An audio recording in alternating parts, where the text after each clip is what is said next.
Welcome students, আমি শুভ sir. আপনারা দেখছেন শুভ স্যার জব প্রিপারেশন। প্রথমেই আপনাদের জানাই হ্যাপি নিউ ইয়ার 2025। আপনাদের সবাইকে জানাই 2025 সালের নতুন বছরের প্রীতি, শুভেচ্ছা ও আন্তরিক অভিনন্দন। সবাই খুব ভালো থাকবেন, সুস্থ থাকবেন। স্টুডেন্টস, প্রত্যেক দিনের মতো আজকেও শুরু করতে চলেছি আসন্ন প্রাথমিকের ইন্টারভিউয়ের জন্য খুবই গুরুত্বপূর্ণ ক্লাস। আজকে এই ক্লাসে প্রত্যেক দিনের মতনই আজকেও নিয়ে এসেছি, বিগত ইন্টারভিউতে এসেছিল এবং আসন্ন প্রাথমিকের ইন্টারভিউয়ের জন্য খুবই গুরুত্বপূর্ণ কয়েকটি প্রশ্ন এবং তাদের স্ট্যান্ডার্ড কোয়ালিটি মানের সঠিক উত্তর। স্টুডেন্টস, আপনারা এই মুহূর্তে স্ক্রিনে যে কম্পিউটারাইজড নোটসটি দেখতে পাচ্ছেন, সেই নোটসটি প্রাথমিকের ইন্টারভিউয়ের জন্য আমি যে প্রাইমারি ইন্টারভিউয়ের স্পেশাল হ্যান্ডবুকের ইবুক এডিশন তৈরি করেছি, সেই ইবুক এডিশনের একটি অংশ। এই ইবুক এডিশনটির বিষয়ে বিশদে জানার জন্য এই ভিডিওটি শেষ পর্যন্ত দেখতে থাকুন। আজকের প্রথম প্রশ্নটি হল, জ্যামিতি জিওমেট্রি কি?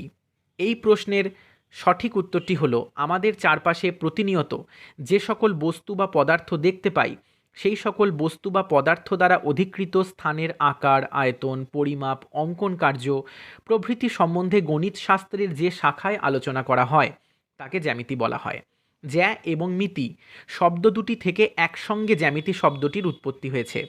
জ্যা শব্দটির অর্থ পৃথিবী বা ভূমি এবং মিতি শব্দটির অর্থ পরিমাপ, অর্থাৎ পৃথিবী পৃষ্ঠ কোনো স্থান বা কোনো বস্তুর আকার ও পরিবর্তন সম্বন্ধীয় যাবতীয় আলোচনা জ্যামিতি শাস্ত্রের অন্তর্ভুক্ত বিষয়।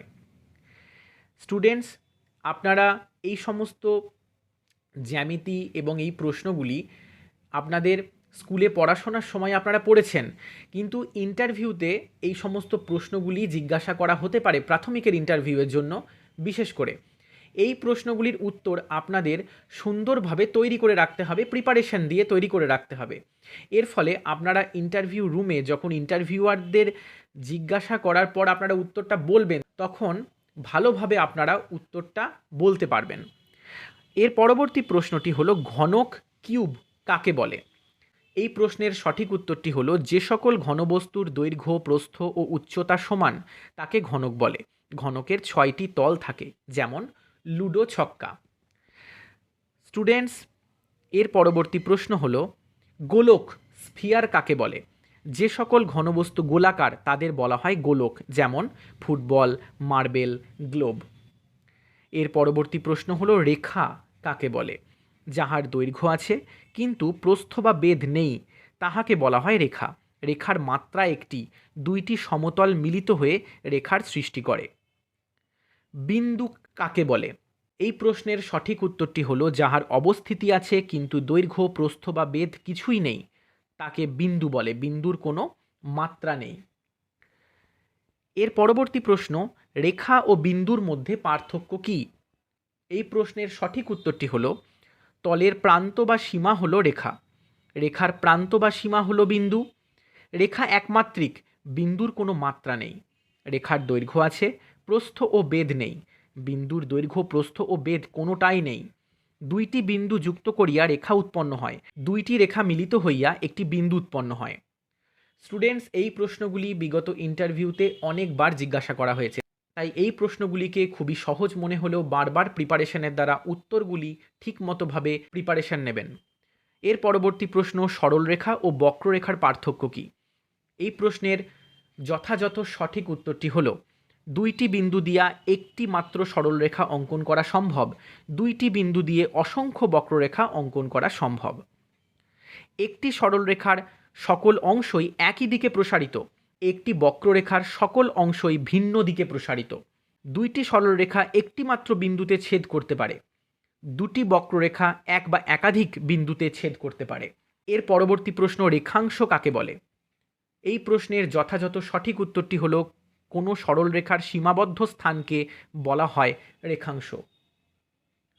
স্টুডেন্টস, আশা করি আজকের প্রত্যেকটি প্রশ্ন এবং তাদের স্ট্যান্ডার্ড কোয়ালিটি মানের সঠিক উত্তর আপনাদের সামনে সুন্দরভাবে আমি উপস্থাপিত করতে পেরেছি। আপনাদের প্রথমেই বলেছি, এই যে কম্পিউটারাইজড নোটসটি আপনারা দেখতে পাচ্ছেন, এই নোটসটি হলো প্রাইমারি ইন্টারভিউয়ের জন্য যে স্পেশাল হ্যান্ডবুক আমি তৈরি করেছি, সেই হ্যান্ডবুকেরই একটি অংশ। এই হ্যান্ডবুকটির বিষয়ে বিশদে আমি বর্ণনা করছি কয়েকটি পয়েন্টসের আকারে। এই হ্যান্ডবুকসটিতে পেজেস রয়েছে প্রায় 300+। এই হ্যান্ডবুকটির প্রথমেই রয়েছে ইন্টারভিউ কক্ষে ঢোকার পর ইন্টারভিউ রুম থেকে বেরিয়ে আসা পর্যন্ত, অর্থাৎ ইন্টারভিউ কক্ষে থাকাকালীন সময়ে কোন কোন আদব কায়দা, নিয়ম শৃঙ্খলা মেনে চলতে হবে, ড্রেস কোড কি কি মেনে চলতে হবে, ইন্টারভিউ রুমে থাকার সময় ইন্টারভিউয়ারের সামনে কথোপকথনের সময় কোন কোন টিপস এবং ট্রিক্সগুলো মেনে চললে আপনার প্রাথমিকের চাকরিটি পাওয়ার অনেকটাই নিশ্চিত করতে পারবেন। এরপর প্রাথমিকের যে পাঠ্যপুস্তকগুলি রয়েছে সেই পাঠ্যপুস্তকগুলির বিশদ বর্ণনা সংক্ষিপ্ত সার হিসাবে বর্ণনা করা আছে। প্রচ্ছদে কি রয়েছে, এই পাঠ্যপুস্তকগুলি কারা কারা তৈরি করেছেন, এই পাঠ্যপুস্তকগুলির নামকরণের সার্থকতা, এগুলি ভালোভাবে বর্ণনা করা রয়েছে। এরপর এই হ্যান্ডবুকটিতে রয়েছে বিগত ইন্টারভিউতে এসেছে এবং আসন্ন প্রাথমিকের ইন্টারভিউয়ের জন্য খুবই গুরুত্বপূর্ণ এই রকম 500+ প্রশ্ন এবং তাদের স্ট্যান্ডার্ড কোয়ালিটি মানের সঠিক উত্তর, এবং প্রাথমিকের ইন্টারভিউয়ের দৃষ্টিভঙ্গিতে অনেক জেনারেল নলেজ রয়েছে, এবং এই সম্পূর্ণ পিডিএফটি কম্পিউটারাইজডভাবে তৈরি করা আছে। আপনাদের সকলের সুবিধার কথা চিন্তা করে এই হ্যান্ডবুকটি আমি পিডিএফ এডিশনে তৈরি করেছি। আপনাদের সকলের সুবিধার কথা ভেবে এই হ্যান্ডবুকটির দাম আমি খুবই কম রেখেছি, মাত্র 250 টাকা।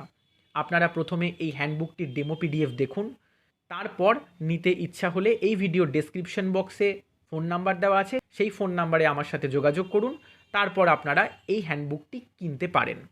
স্টুডেন্টস, আপনারা সবাই খুব ভালো থাকবেন, সুস্থ থাকবেন। স্টুডেন্টস, আবারও দেখা হচ্ছে প্রাথমিকের ইন্টারভিউয়ের জন্য খুবই গুরুত্বপূর্ণ পরবর্তী ক্লাসে। Thank you.